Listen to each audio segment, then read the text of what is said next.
Hey everyone, welcome back, and today we're here with Poison Tornado Shot. It's actually been really fun and it's a pretty fast build. And yeah, you guys are probably sick of Pathfinder builds, but honestly, I would play it right now while you can because Pathfinder is probably not going to stay in the same state as it has been this league. I think it's just been way too good and we'll see what happens. But yeah, this build is really cool, really fun, and I don't know. I was gonna play Elemental Tornado Shot, but I was like, I've played so much of that, and might as well try something a bit different.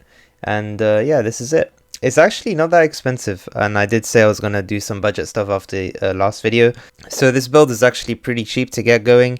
You can go for a lot cheaper bow like Darkscorn, and it will still be really good in the meantime until you can get a better bow. And the better bow is a little bit pricey to make, especially because of the crucible tree and stuff, but you know, if you really enjoy the build, it's definitely worth it. But yeah guys, I highly recommend you try this build out, and I'll be going over some things to explain the build a little bit in the next part of the video. So if you guys want to know about you know, how it works or any of that, I will be showing that. So now we're going to go into the boss DPS as well, but as you can see, our Harbinger, we're doing Harbingers over here, and the reason doing Harbinger is because they've been pretty good. Fracturing Orbs are like 7 divines. So yeah, here's the boss DPS coming up. Alright, so let's get into the gear. I want to try and make these parts of the videos a bit shorter because I know I could go on for really long and it's just a bit of a bad habit of mine. But yeah, I do like to explain in depth, but there is also PoB and stuff. I don't need to go over every little thing. So yeah, let's go into the bow first. So we just got a high physical damage bow, and I'm not going to go into crafting gear right now, but it's pretty simple. It's got LMP, increased explicit, attack speed, less global damage, and global damage. Really nice tree, pretty basic, and it's missing the tornado when you use tornado shot, but honestly that's not really that big of a deal. You don't really need that, to be honest. Yeah, and it's only ever really useful on single target, I think. So yeah, I wouldn't really worry about that if you can't get it or don't want to get it, because it does, adding a 5th node on your item does increase the price substantially, because getting 5 nodes is actually harder than 4 in terms of the weightings and stuff, something like that. So I wouldn't really go too crazy on that node. It's not really worth it. So then we've got the helmet over here, pretty basic helmet. It's got the helmet chart, fist taken, and then Despair Curse effect. And we use Eldritch Chaos to fix the prefixes, because yeah, we got our perfect suffixes basically over here. And the way you actually make this is just do Reforge, Attack, and Harvest until you get the suffixes you want. And that's what the way I went around it. And we happened to hit T2 Chaos on the Reforge. I spent about 2 divines worth of like purple juice to hit it. Next we got the Quiver. Now this is actually a bit of a pain to make. You can actually just, if you're on a budget, just remove the bow attacks for additional arrow as a requirement. You don't actually need this. It's just nice, and it does give a bit more damage, but it's not something you need. So I would definitely drop that if you're on a budget, because that mod alone with the rest of the stats here is just way too expensive.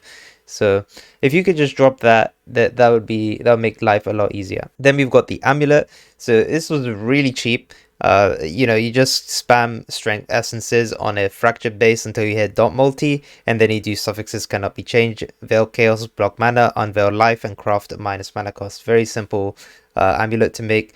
Follows the rings that you can make that are pretty meta to make right now.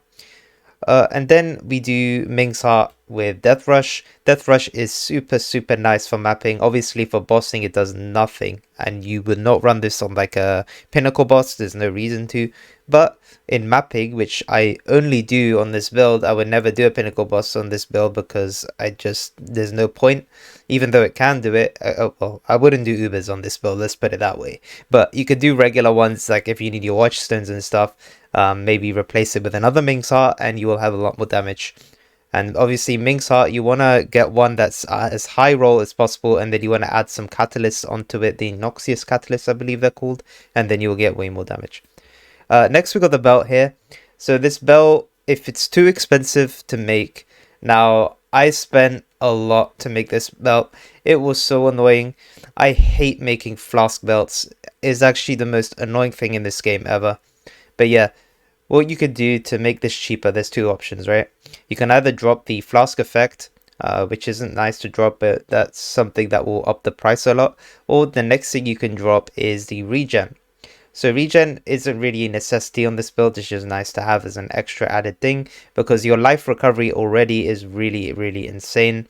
We have a lot of life gain on hit, so we don't, and life gain on kill, which we benefit a lot from, so we don't really need a lot of regen. It's just nice to have. Now I actually hit a lot of regen, but it's because it's the divine roll on it, it's really low. I could up it if I want, but I'm not really that bothered. So the way you make this is spam pristine fossils on the fracture until you hit something pretty good. Now what you want to do while you're doing this is when you hit increased flash charges gained, you want to try Exalt Slam for life and for regen if you can. But yeah, it's not really that easy. There's no real proper way to make this that isn't expensive. You can do 4 mod fossil and block all the nodes that, like all the other things that could roll on the thing apart from flasks, but it's so expensive to do that and I would not recommend it. So yeah, if you can find a good steal on the market that already has these type of mods on it, I would go for it. As you can see, there's no resist here, so you'd only need to look for an empty suffix so you can craft flask duration and look for the flask charge gain and life. And then the increased effect is a bit of a luxury thing to have, but you don't. Okay, so the thing about the flask increase effect here, there is a slight caveat to it. So we're using reduced mana cost of skills. Now this gets affected by flask effect. So what you're going to notice is when you don't have this flask effect from the belt, you're not going to be able to cast haste. In my case, I can, but there's a situation you might not be able to. So the way you get around this is you change this craft on your amulet to, instead of being non-channeling, you do reduced mana cost of skills, right? And this will make your tornado shot cost more, but it will still let you cast it, and it will also let you cast Val Haste. Sorry, not Val Haste, just normal haste on Divine Blessing. So that's something to keep in mind that I ran into, just a small thing that you might run into. I thought I might as well mention it because if that happens, I can understand how it would be really frustrating. But yeah, gloves, I went for Despair on hit, even though you pretty much should run it on your body armor. The only reason I'm running it on here because I didn't want to press another button. As you can see down here, there's a lot of buttons to press, and I don't really want to cast Despair on a pack. And I want my clear DPS to be as high as possible, even though you lose damage for using on hit. I don't really care about bossing. I don't do any bossing on this build, so on hit is perfect for me. And I went for attack crit because we use this to get frenzy charges on crit. Now you don't need this, it's just something like a luxury to have to make it a bit easier to get the frenzy charges, but it's really, really very premium. I wouldn't really worry about that. And getting a double corrupted one is going to be too ridiculous. There's probably not many of these on the market. So yeah, and then we've got the boots, which has physics extra and action speed. Really easy boots to make. You just get fractured suffix, and then you use resist essence, and then you find do it. In this case, I don't think I use a resist essence. I use the avoid element essence until I hit a res, which is I think loathing. So I did that, and then I did previous suffixes cannot be changed, Veil Chaos, and then block mana on Veil Move Speed and Craft Life. And then you can do a Lucky Exalt Slam after if you have an empty affix, but it's up to you. But yeah, that's the gear pretty much. The links is pretty standard. There's not really much to talk about here, apart from Anomalous GMP. Now you really do want this because this makes it so that your tornado shot is a lot cheaper to cast, and it does cost a lot of mana. You can go without it, but it's really uncomfortable, at least it's for me, so I don't really want to drop this. You can use like a awakened one if you want, but yeah, just keep in mind the mana cost difference will be quite large. So yeah, other thing to note is that I'm actually running the Anomalous Blood and Sand here. Now Ruetoo's PoB doesn't have Blood and Sand because there's not enough mana, but I use Enlightened 4 to fit it in, and I use Precision on Arrogance to fit it in. So if you don't have the Enlightened 4 and you can't do that, then just drop Blood and Sand. You don't really need it that much for this build anyway, unless you're clearing like massive screens of loads of mobs. But even then, it's just a bit of a luxury thing to have. Again, I wouldn't really recommend going out of your way for it. So those are like the main important things of the gems. I don't really need to go any more into it. The rest you can see in PoE. And then we've got the flasks. Now the flasks are really important. You need the increased effect here.